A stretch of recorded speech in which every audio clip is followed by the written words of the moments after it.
Olá a todas e todas, sejam bem-vindos ao canal. Meu nome é Bruno Santos, filósofo, professor de ensino superior acadêmico, e hoje eu quero discutir com vocês duas teorias sobre o bem-estar. Essa é a aula 2 do nosso curso, então já não se esqueçam de curtir e compartilhar o vídeo, né? Fazer os comentários aí, colocar suas dúvidas. Nessa aula a gente vai falar sobre as duas teorias subjetivistas do bem-estar, que é o hedonismo e o preferencialismo, a teoria da satisfação das preferências.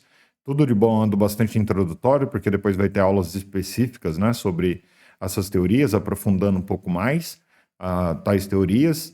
E, por favor, fiquem comigo até o final do vídeo. Eu sei que pode ser chato ter videoaulas e tal, mas a retenção aqui é muito, muito baixa. Então eu espero que vocês fiquem, porque eu gostaria de popularizar essa discussão e eu acho que vocês podem aprender uma coisa ou outra aqui com o professor Bruno, tá?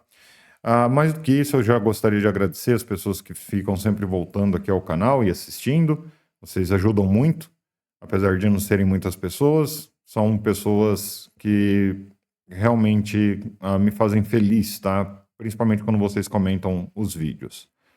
Então, hoje a gente vai falar de hedonismo, e antes de falar sobre hedonismo, duas coisas importantes para a gente saber, né? Ou para a gente lembrar, melhor dizendo. Então, a primeira coisa para a gente lembrar é que hedonismo e preferencialismo são teses subjetivistas fracas, ou seja, são teses que defendem que o nosso bem-estar é composto, né, e melhorado por estados mentais ou desejos, ou seja, coisas internas ao sujeito, e não é uma tese subjetivista forte que diz que o bem-estar depende da valoração subjetiva de cada indivíduo. Então, a primeira tese, que é a tese fraca, não implica em relativismo, a segunda tese implica em relativismo. Então, relativismo, como eu disse, né, a tese segundo a qual, seja lá o que for que você estiver julgando, é relativo à valoração ou opinião dos sujeitos. Então, não é isso que a gente está fazendo, a gente está tentando dar uma definição universal de bem-estar que capte seres que podem ter bem-estar, tanto humanos como não humanos, né? Então, por exemplo, a gente discute muito o bem-estar animal, né, o bem-estar de não humanos, de animais não humanos, na ética animal, né? E se tudo der certo aí, a gente vai ter algumas surpresas sobre isso, sobre ética animal nesse canal. Então, hoje, qual que é o caminho? Qual que é o caminho que a gente vai fazer hoje? Tomara que o vídeo seja mais curto hoje, porque eu tô vendo que vocês não se interessam por vídeos muito longos, porque eles são bastante chatos, e eu sei que eu sou bastante burocrático às vezes. Então, eu vou fazer uma introdução ao hedonismo, à tese hedonista, aos tipos de hedonismo, a relevância que o hedonismo tem, as qualidades da teoria e os defeitos da teoria. E bem-vindo à filosofia, toda teoria tem problema, toda teoria tem defeito. Não adianta você pegar um filósofo famoso e achar que a teoria dele não tem defeito, porque ela tem. E é empenhado deles, né? Então a gente erra mais vezes do que acerta. E por fim, mas não menos importante, lembrar vocês é que os comentários estão abertos, eu tento responder todo mundo. E, por favor, comentem e curtam o canal. Então, vamos lá para o nosso querido PowerPoint. Estamos aí, né? Vamos fazer uma taxonomia, né? Ou seja, uma classificação de teorias.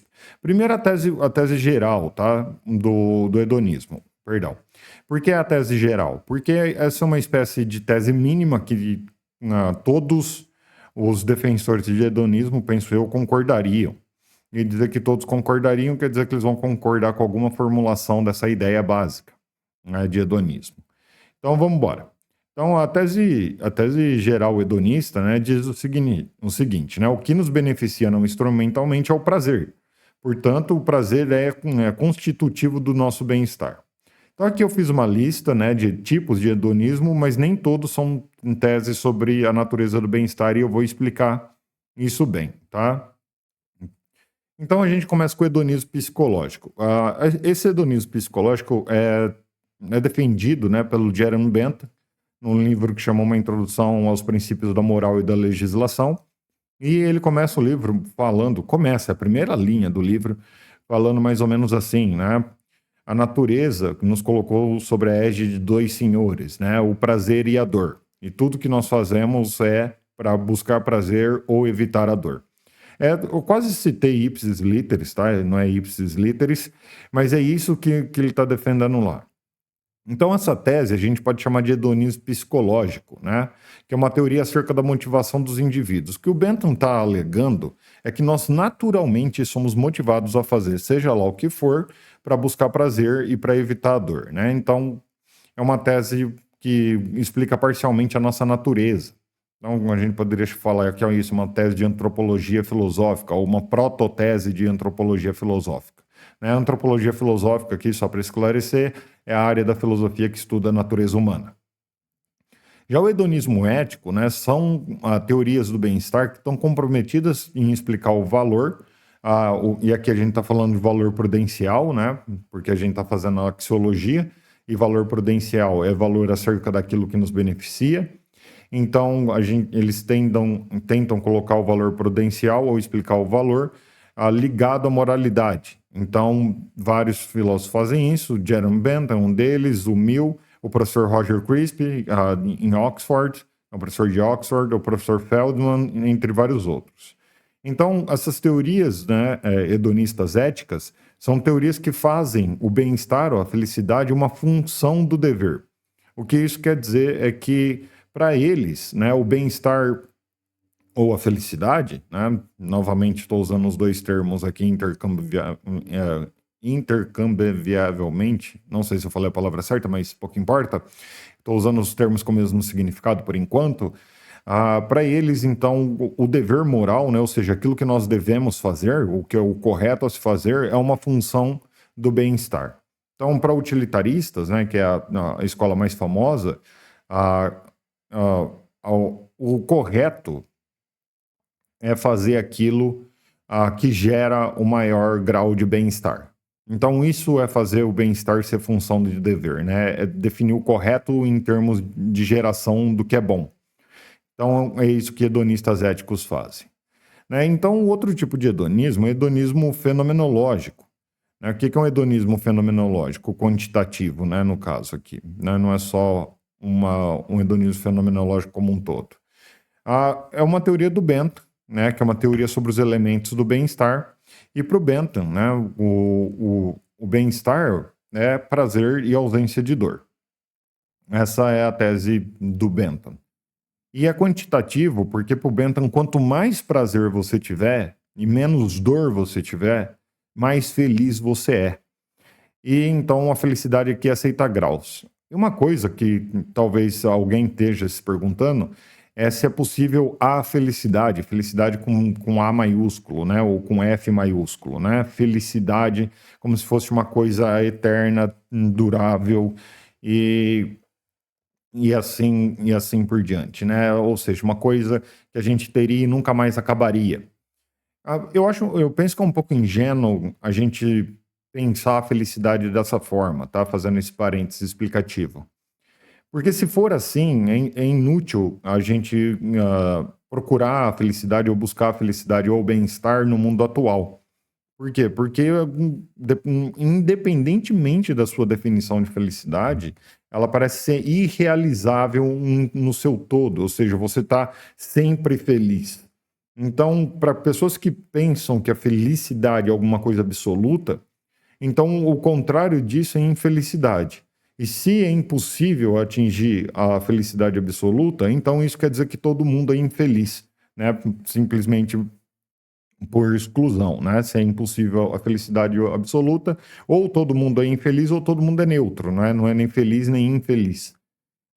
Então a gente não está discutindo aqui felicidade absoluta ou não, tá? Coisa que o Immanuel Kant, né, tentou fazer, falou que não dava para discutir, porque isso era uma questão metafísica. Eu acho que ele não entendeu muito bem o papo da felicidade, né? Ou o problema da felicidade. Porque felicidade é um conceito que aceita graus. Então, bem-estar também, né? Então, você pode ter mais ou menos bem-estar. Então, você pode ter bem-estar muito alto ou bem-estar mais baixo, ou você pode ter mal-estar. É a mesma coisa para felicidade. Mas, fechando parênteses, né, e voltando ao Bentham, o Bentham diz o seguinte, olha, não importa a fonte do teu prazer, desde que você tenha mais prazer do que dor, você é feliz. Né? Então você pode ser mais feliz ainda quanto menos dor você tiver e mais prazer você tiver. Já o John Stuart Mill, né, ele defende um hedonismo fenomenológico quantitativo. E aqui é fenomenológico, tá? Porque está ocorrendo um fenômeno, né, que é uma interação entre o mundo e nós, criando um estado mental em nós, tá? Um estado mental aqui, estado mental prazeroso, estado mental doloroso, o estado mental do prazer ou o estado mental da dor.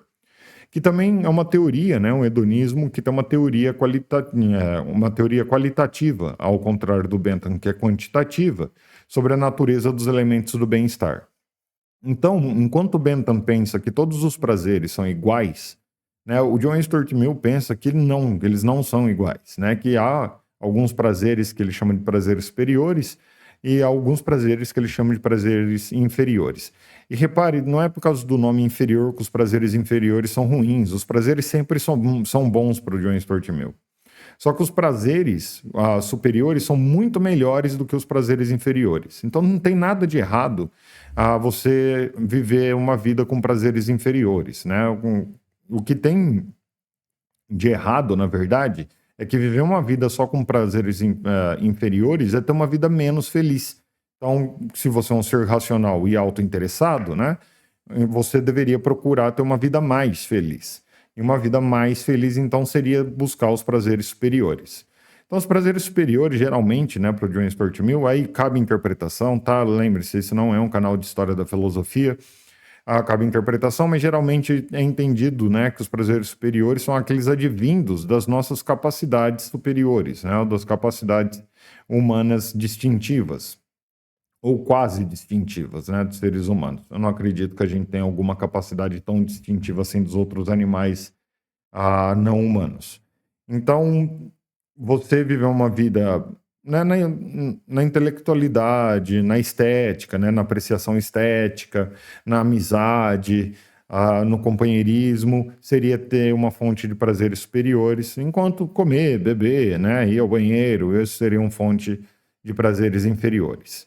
Então, para o John Stuart Mill, a felicidade pode ser entendida como a presença de prazer e a ausência de dor, assim como para o Jeremy Bentham, mas tem esse quê a mais, né? Tem esse ponto a mais que é, se você quer ser mais feliz, procure mais prazeres superiores e evite a dor como sempre, né? Já o Feldman, ele defende o que a gente chama de hedonismo de atitude, que também é uma teoria sobre os elementos do bem-estar, ou sobre a natureza dos elementos do bem-estar. Então, por que hedonismo de atitude? Que para o Feldman, eu vou colocar em palavras muito simples, tá? Porque esse vídeo aqui é de introdução. Para o Feldman, os prazeres que contam para o nosso bem-estar são os prazeres que nós ativamente procuramos, né? Ou seja, aqueles prazeres que nós temos uma atitude para procurar.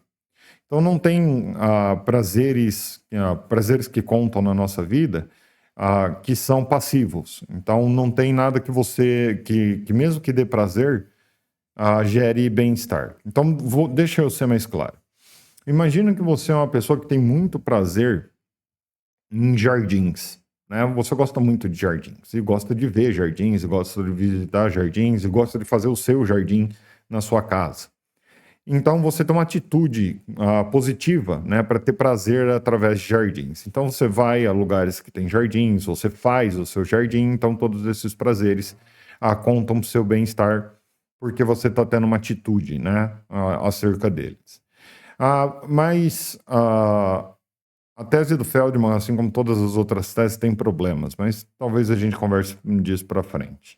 E o último tipo de hedonismo que eu quero falar aqui é do Hitchwood,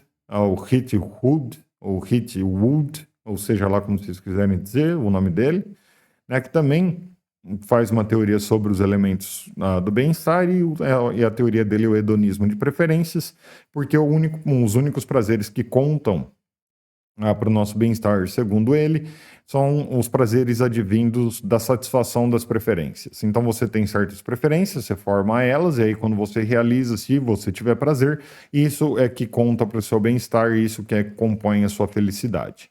E é claro, tem várias outras teorias, tá? Então um etc. aí gigantesco de teorias e de modelos teóricos.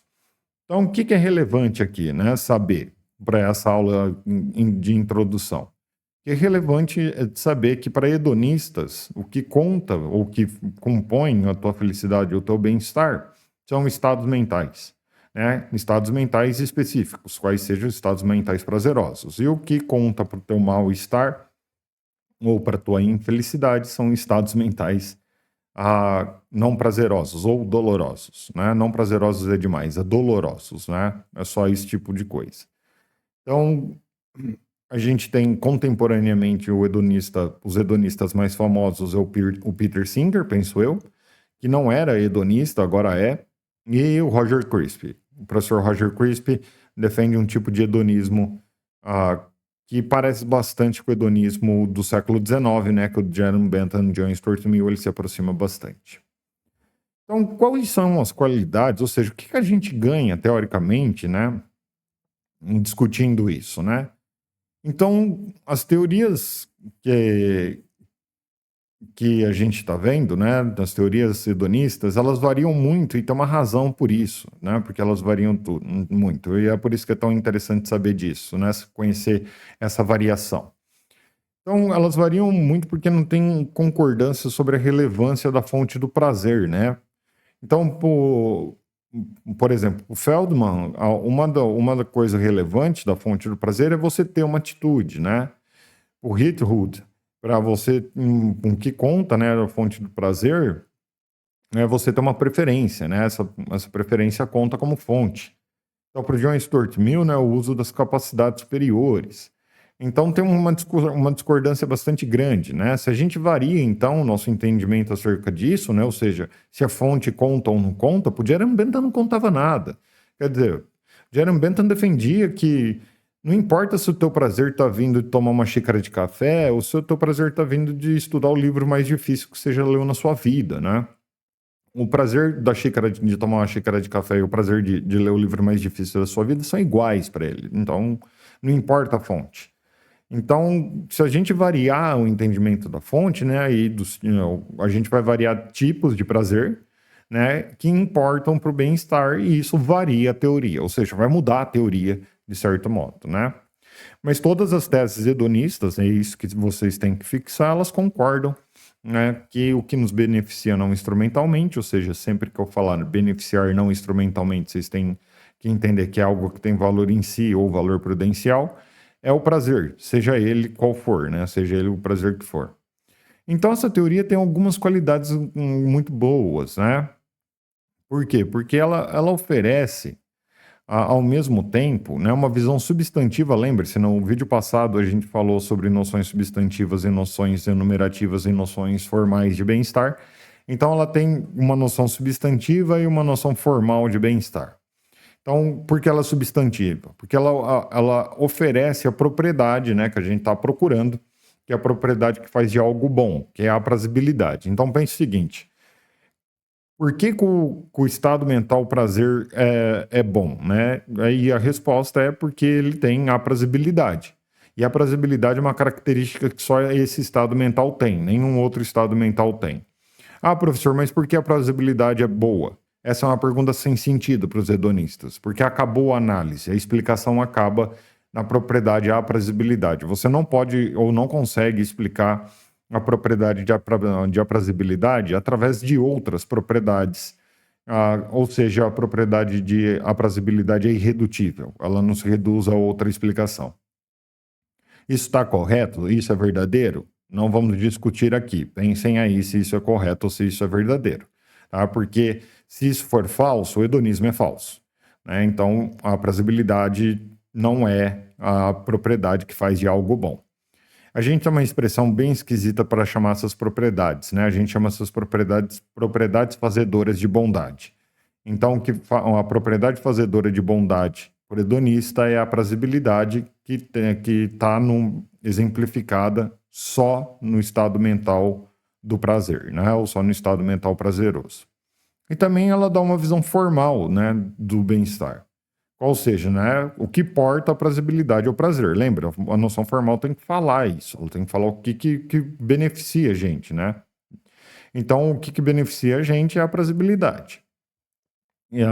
Perdão, é o prazer. Por quê? Porque ele tem a prazerilidade. Então, tem uma noção formal e uma noção substantiva. Então, essas duas características tornam uma teoria bastante completa, tá? E outro ponto importante que eu não coloquei aqui nos slides, mas que é um ponto bastante a favor da teoria hedonista, é se a gente usar o metacritério da simplicidade, né? Então, quando a gente está avaliando teorias, a gente pode usar vários metacritérios. E um desses metacritérios é simplicidade. A teoria é simples no sentido que ela em dois sentidos, né? No sentido que ela não fica estabelecendo um monte de entidade maluca para explicar o bem-estar. Então ela não fica, sei lá, imagine, aqui um exemplo muito louco, tá? Então imagine que alguém chega para você e fala assim: ah, não, a fonte da felicidade é o Deus das árvores. Aí, pô, pra você aceitar essa teoria, né? Pra você aceitar isso, você tem que aceitar que existe um Deus das árvores. E isso é uma tese muito cara, porque a pessoa que vai defender essa teoria, né, de que a felicidade é composta pela, sei lá, pela vontade dos deuses das árvores, ela tem que provar que os deuses das árvores existem. Então ela tem que provar que o deus da árvore existe. E isso é muito mais difícil de aceitar e de provar também do que dizer para vocês que, olha, tem um estado mental aí na sua cabeça, e a gente chama de prazer, que você parece sentir todo dia. E esse estado mental parece ser bom em si mesmo. Tá vendo? Isso é muito mais simples de aceitar. Então tem uma economia de entidades, né? Então a gente chama isso de economia ontológica. O segundo ponto, né, que ela é simples, é que ela é muito fácil de entender. Né? Então ela não é rebuscada, ela não é cheia de elementos que são muito complexos, ela é simples em nível da complexidade, né? A complexidade dela é muito baixa, porque ela está dizendo para você simplesmente que prazer é bom e dor é ruim, então tenha prazer, isso é uma vida feliz, então você vai ter uma vida feliz. Beleza? Acho que é bastante simples, né? Por enquanto. Ah, aí tem os problemas, né? Bem, todas elas têm problemas. Primeiro problema, ali, o que está numerado como um, é a gente chama isso de problema do escopo, tá? Eu já explico o que é um problema do escopo. Que é que nem todos os prazeres parecem ter valor em si, ou seja, nem todos eles parecem ser bons. Perdão. Então, o problema do escopo é o seguinte: imagine que você tem aqui o conjunto de coisas boas e aqui você tem o conjunto dos prazeres. Se o hedonismo estiver certo, esses conjuntos são coextensivos, ou seja, eles são iguais, né? Eles são coextensivos. É coextensivo ao outro. Então, o escopo dos prazeres e o escopo das coisas boas está igualado. Então, todas as coisas boas são prazeres, ou todos os prazeres são coisas boas, melhor dizendo. O problema é que se a gente parar para pensar e achar algum prazer que não parece ser bom para nós, né? Ou seja, parece um prazer que parece não nos beneficiar instrumentalmente, então o escopo das coisas boas é menor do que o escopo dos prazeres, porque vai ter mais prazer do que coisa boa. Lembra, eles têm que se equiparar, tem que ser do mesmo tamanho. Então pense no assassino sádico, né? Uma pessoa que tem prazer em assassinar pessoas. Será que o prazer advindo do assassinato sádico é bom por si?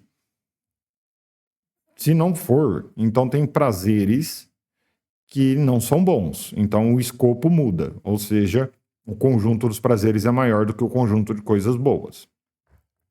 E isso é um problema gigantesco, tá? Claro, alguém pode argumentar o seguinte: não, prazer é prazer, professor. Eu sou o Jeremy Bentham da vida e prazer é prazer. Né? Então, um prazer do assassino sádico conta como qualquer outro prazer, não tem distinção. Claro, a gente poderia argumentar assim, né? Que o prazer de matar uma pessoa cruelmente não se distingue de um prazer de, sei lá, jogar baralho, né? Jogar, sei lá, boliche, mesma coisa. Só que essa é uma tese muito simplista, né? Porque o Bentham é bastante criticado por isso, tá? Por ele ter uma tese muito simplista, porque os prazeres eles parecem diferentes, né? Parece que o John Stuart Mill está certo. Então tem esse problema, o problema do escopo. Toda teoria do bem-estar tem problema de escopo, tá? Na verdade, acho que toda teoria em filosofia tem problema de escopo. E o segundo problema é que parece haver outras coisas além do prazer que são boas para nós. Então, parece que a gente pode fazer certas coisas que são boas e que não geram prazer. Então, vou pegar um exemplo do vídeo anterior é o conhecimento. Então, eu venho aqui, eu estudo pra caramba, eu tenho que fazer minha pesquisa, às vezes eu sofro muito, rola muita dor, né? Porque é muito difícil fazer essas coisas, muito difícil fazer pesquisa, muito difícil escrever um artigo, é muito difícil dar aula. Só que eu gosto muito de fazer isso. Ou seja, isso parece fazer parte do meu bem-estar, mesmo que gere muito mais dor do que prazer. E alguns livros, sinceramente, de filosofia, quando você vai ler, gera muito mais dor do que prazer, né? Eles são horríveis de ler. E o Robert Nozick, então, o Robert Nozick é um filósofo norte-americano, já falecido, infelizmente, mas é um filósofo contemporâneo nosso. Ele morreu aí no começo dos anos 2000, se eu não me engano. Ele fez um experimento mental para ajudar a mostrar que talvez o hedonismo seja implausível. Então, um adendo primeiro, antes de falar do experimento mental do Robert Nozick. O experimento mental do Robert Nozick não refuta o hedonismo, né? Ele simplesmente tenta mostrar que o hedonismo talvez seja implausível de se aceitar. Então, eu vou reproduzir o experimento mais ou menos aqui. Então, imagine que alguém cria uma máquina que seja capaz de simular toda a realidade e suas experiências, as suas experiências. Né? Experiência é uma coisa que seres sencientes têm, né? Seres que conseguem experienciar o mundo têm. Então, a máquina, uma vez que você está conectado na máquina, a máquina vai gerar um mundo onde você vai ter muito mais experiências prazerosas do que experiências dolorosas, e a máquina vai ser muito mais eficiente em gerar essas experiências do que o mundo real. O que isso quer dizer? É que na máquina você vai ter um grau de prazer muito maior do que um grau de dor do que você teria em comparação com o mundo real. E a pergunta do Nozick é: o que você prefere? Viver numa simulação, né, que vai simular experiências, ou você prefere viver no mundo real? Se a tua resposta for eu prefiro viver no mundo real, mesmo que o mundo real tenha menos experiências prazerosas, ou possivelmente menos experiências prazerosas, então você está mais contra o hedonismo. Então você está pensando mais contra o hedonismo. Agora, se você falar assim, não, tá tudo bem, eu me conectaria à máquina, então você está mais próximo do hedonismo. Só que para quem defende o hedonismo, é obrigatório se conectar à máquina. Por que é obrigatório? Porque uma vez que você defende que uma vida feliz, uma vida com bem-estar, é aquela que tem mais prazer do que dor, e a máquina gera uma vida com muito mais prazer do que dor, né, muito mais do que a realidade geraria, então você racionalmente é obrigado a se conectar à máquina. Porque é aquilo que você defende, né? Então, por força racional, você deveria se conectar à máquina. E um último problema, né, que eu coloquei ali, mas isso é um problema para todas as teorias do bem-estar, é como a gente mede o bem-estar. Porque se eu quiser usar padrões de bem-estar para fazer qualquer coisa, então, como eu disse no vídeo de apresentação desse curso, ou como eu disse no começo do vídeo passado, mas se eu quiser, por exemplo, fazer uma política pública baseado nos níveis de bem-estar de uma sociedade, como que eu meço isso se o bem-estar está acontecendo na tua cabeça? Né?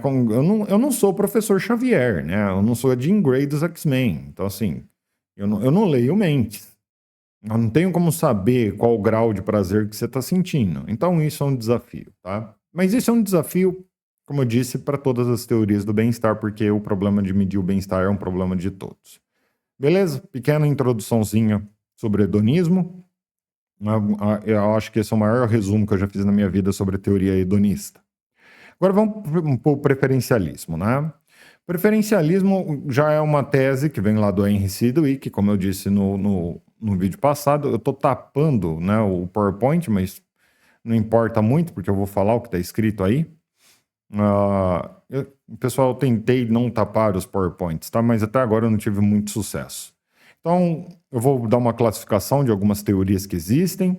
Não são todas, mas eu vou dar a tese geral também, né? A tese geral está aqui em cima. Isso provavelmente todos os preferencialistas concordariam. Então, a tese geral é a seguinte, né? Algo é bom não instrumentalmente para nós, se e somente se satisfaz nossas preferências, portanto, as preferências são constitutivas do bem-estar. Então, você forma uma preferência e quando ela é satisfeita, pronto, você tem bem-estar, ela é constitutiva do teu bem-estar. Então, a classificação aqui de 1, 2, 2A e 2B foi feita pelo meu orientador de doutorado na Escócia, o Tim Mugan, e pelo professor da Universidade de Edimburgo, o Guy Fletcher, tá? Que é uma ótima pessoa também. Então, eles definem assim, ó, teorias das preferências atuais, defendido pelo Booker e pelo Dorsey, e elas dizem o seguinte, essas teorias. As preferências que compõem e, portanto, aumentam o nosso bem-estar são as preferências que nós temos agora, né, nesse mundo atual. Então, se você tem a preferência de estudar e estuda, então essa preferência é satisfeita, logo o seu bem-estar aumenta. Então, essa preferência participa do teu bem-estar. Né, se você tem preferência entre jogar bola e jogar baralho, né, e você prefere, né, entre essas duas opções, jogar baralho e você joga baralho, então você tem o bem-estar aumentado. E é claro, essas teorias têm problemas, né? Eu, por exemplo, posso ter a preferência de ou não fumar ou fumar, a preferência de fumar. Então, a satisfação dessa preferência me beneficia não instrumentalmente, ou seja, aumenta o meu bem-estar. E parece estranho falar que o bem-estar de um fumante está aumentando, né, porque ele está fumando, né? Enquanto a gente sabe que parece que fumar é um mal para quem fuma. E depois a gente tem um segundo tipo de teoria, que é a teoria das preferências abrangentes. Então a gente tem a do Veleman, que é a teoria das preferências abrangentes global, que diz que o que conta para o teu bem-estar, né, ou o que constitui o teu bem-estar é pensar nas suas preferências globalmente, ou seja, em todas as preferências, a que você tem e a que você pode ter. E a teoria do Singer, que o Singer defendeu e hoje não defende mais, tá, pessoal? O Singer mudou de opinião. É a teoria das preferências abrangentes informadas. Isso quer dizer que as preferências que contam e constituem teu bem-estar são as preferências que você forma com informação relevante. Então, vamos pegar o exemplo do cigarro também, né? Então, uma pessoa que fuma, ela formou uma preferência faltando informação, né? Então, uma informação que pode ter faltado para ela é a informação interna de que ela é viciada. Então, ela deveria procurar tratamento e não ter a preferência de fumar. Então, ela deveria trocar a preferência. Então, quando você faz uma preferência informada, isso daqui tem muito mais detalhes, tá, pessoal? Tá bem resumido aqui. Se tiver algum filósofo assistindo, já me desculpem, tá? Porque tá bem resumido. Então, se você tiver uma preferência informada, ou seja, você formou a preferência com informação relevante e ela é satisfeita, então você tem bem-estar. E etc, tá, pessoal? Tem várias outras teorias das preferências, a gente vai conversar sobre elas em vídeos específicos. Na verdade, cada modelo desses vai ter vídeos específicos mostrando um pouco de cada uma das teorias disponíveis no mercado. Cada uma não, né? As principais, porque essa é uma pesquisa em andamento, a filosofia é uma pesquisa em andamento. Sempre tem a teoria nova saindo, né? Ou variação de modelo saindo. Então é meio impossível ficar falando de todas as teorias novas, por assim dizer, ou as teorias em específico. Bom, qual que é as preferências que contam, né? Como a gente falou lá dos prazeres no hedonismo, quais são as preferências que contam? Então, para os preferencialistas, as preferências, todos eles vão aceitar isso, tá? Em todas elas também. Tem mulheres também. Então, todas filósofas mulheres, é claro que tem, né? Pelo amor de Deus, século XXI.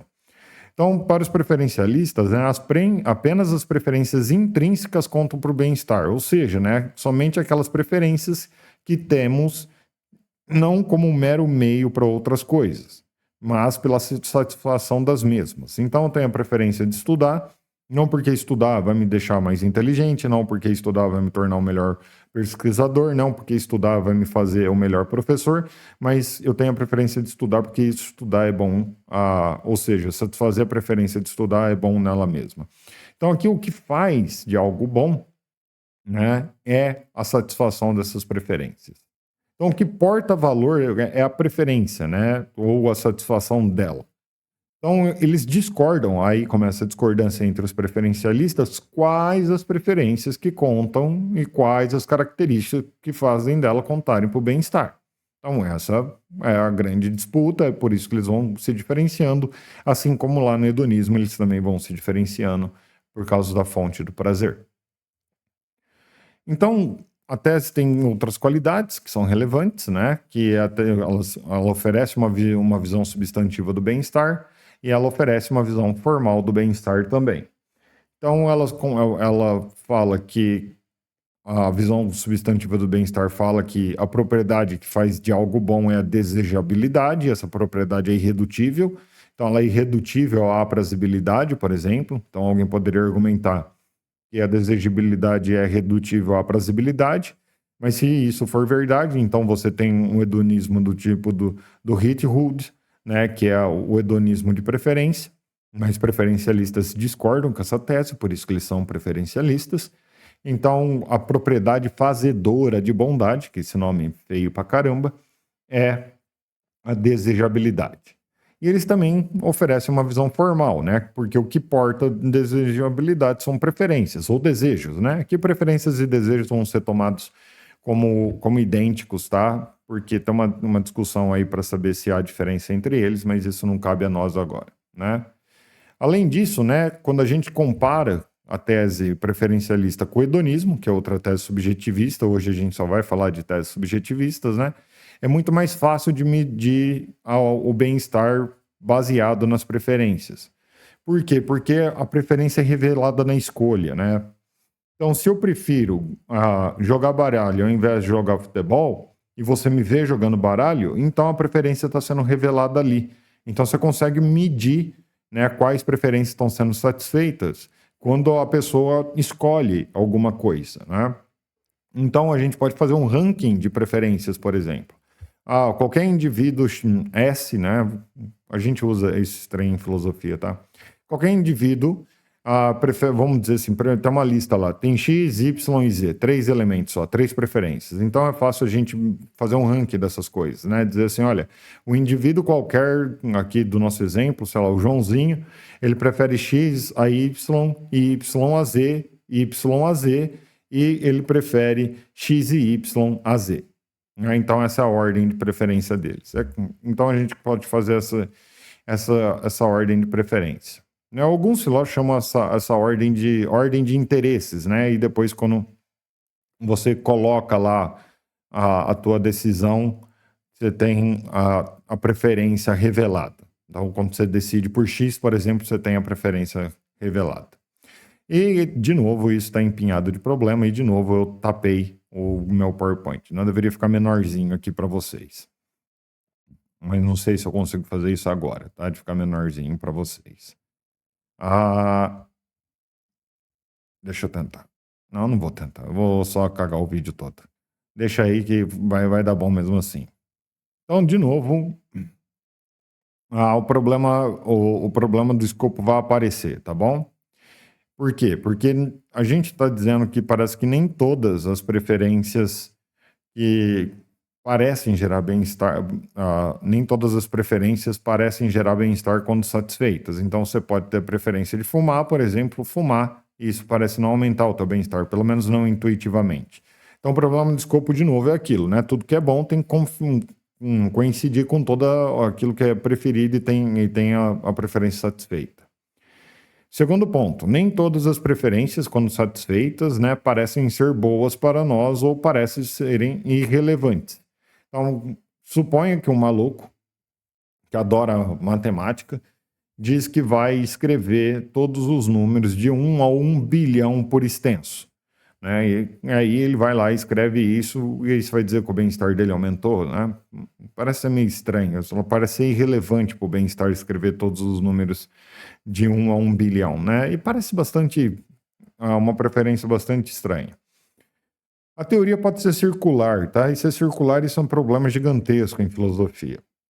Então, se você pergunta para um preferencialista por que algo é bom, ele vai dizer porque é preferível, e aí você pergunta por que algo é preferível, ele vai dizer porque é bom. Então, isso é estranho, né? É circular. Mas a gente vai discutir circularidade quando quando der tempo. E um outro problema, né, que a gente pode indicar são as preferências externas, tá? Ou seja, as coisas que não estão ligadas a nós, as preferências que não são sobre nós. Então, imagine, por exemplo, que você tem a preferência, você tem um desejo, né, que ocorra a paz mundial. Isso está desligado de você, né? Mesmo que ocorra a paz mundial, parece que isso não está modificando a sua vida. Ou imagine que você tem o desejo de que a fome na África desapareça. Mesmo que ela desaparecer, parece que não tem uma mudança em você. Tem um requerimento que a gente chama de requerimento de experiência ou de forte ligação. Ele diz o seguinte: olha, para uma teoria do bem-estar ser boa, ela tem que explicar como o bem-estar modifica algo num ser humano. Então muda um estado mental, muda um estado corporal, muda uma atitude, muda alguma coisa. E tem várias coisas que a gente deseja que não muda nada na gente mesmo que seja satisfeita. Então imagine que você está num avião lá com o João e vocês estão num voo, sei lá, de São Paulo a Londres. Esse voo demora 12 horas. Aí o João, uma pessoa muito triste, aí ele quer conversar e você dá ouvidos para o João e ele conta 12 horas de história triste acerca da vida dele. Tudo está dando errado para o João, a vida do João está indo por água abaixo e ele fica 12 horas conversando com você sobre como a vida dele é ruim. E você é uma pessoa cheia de compaixão, né? Ouve atentamente o seu João e você forma um desejo fortíssimo, né? Bastante informado, porque o seu João informou você durante 12 horas de que a vida do seu João vá bem, ou que ela melhore, né? Ou que ela melhore. Aí vocês chegam lá no aeroporto em Londres, cada um vai para o seu canto, e você nunca mais vê o seu João, só que, sem você saber, assim que o seu João pisa para fora do aeroporto, a vida dele começa a dar certo, e daí 2 semanas está tudo bom na vida do seu João. Então a tua preferência, né, que a vida do seu João melhorasse, ela foi satisfeita. Só que você não sabe disso. Então parece que está desligado de você esse tipo de coisa. Porém, a teoria da satisfação das preferências diz que o seu bem-estar aumentou. E a pergunta é, aumentou como? Parece ter um efeito fantasmagórico acontecendo, né? Entre a satisfação, os estados de coisas que satisfaz suas preferências e a sua preferência satisfeita. Então parece que não tem uma ligação uma coisa com a outra. E isso é bastante estranho, né? Porque como você vai dizer que o bem-estar de alguém aumentou desse jeito? Né? A pessoa nem sabe, não teve uma mudança nele. Então isso é um problema para a teoria. E agora um outro problema, claro que sempre vem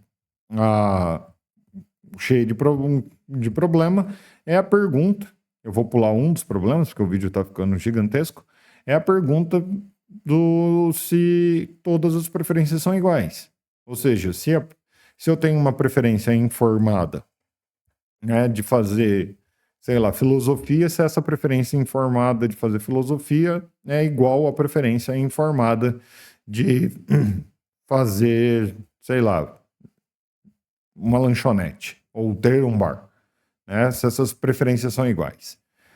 Isso é uma discussão, a gente tem que ver se essas preferências são iguais ou se elas contam iguais para o bem-estar, se tem preferência conta menos, se tem preferência conta mais, isso a teoria tem que explicar. Então isso não é bem um problema, né? Na verdade é uma falta de detalhamento da teoria até aqui.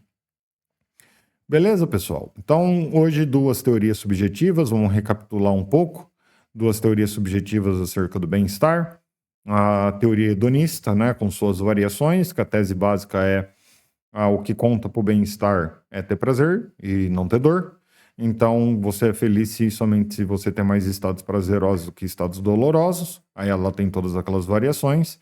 E a teoria das preferências, que diz que para você ter bem-estar, ou o seu bem-estar é constituído de satisfação de preferências. Então, quando você tem uma preferência satisfeita, você tem bem-estar. Quando você não tem, ou seja, você tem a frustração da satisfação da preferência, então você tem mal-estar. Então, esses são um resumo do resumo, né? Consegui fazer em 40 minutos o resumo do resumo de 2 grandes modelos teóricos, desculpem. E eu espero que tenha sido informativo, tá? Novamente, a gente vai fazer aulas divididas acerca de cada uma de cada um dos modelos, né? Eu vou tentar apresentar o modelo hedonista do século XIX, que é o que mais influencia os modelos atuais. Em vez de ficar apresentando os modelos atuais, eu vou apresentar vários modelos de teorias preferencialistas para a gente discutir. Eu não quero convencer ninguém qual é a teoria verdadeira aqui, nem qual é a melhor teoria, isso faz parte do meu trabalho enquanto filósofo. Eu não estou aqui para dar respostas, né, para vocês, eu estou aqui para falar as opções que eu tenho em mente e os problemas que elas têm, e eu nem falei todas as opções existentes, nem as opções que vocês mesmos podem pensar, né? Então isso é que é ter espírito crítico. Então, bem, eu agradeço a todo mundo que ficou até aqui. Não se esqueçam de curtir o vídeo, de compartilhar aí e de comentar suas dúvidas para a gente debater nos comentários, tá? Então, eu vejo vocês numa próxima e fiquem bem. Até lá.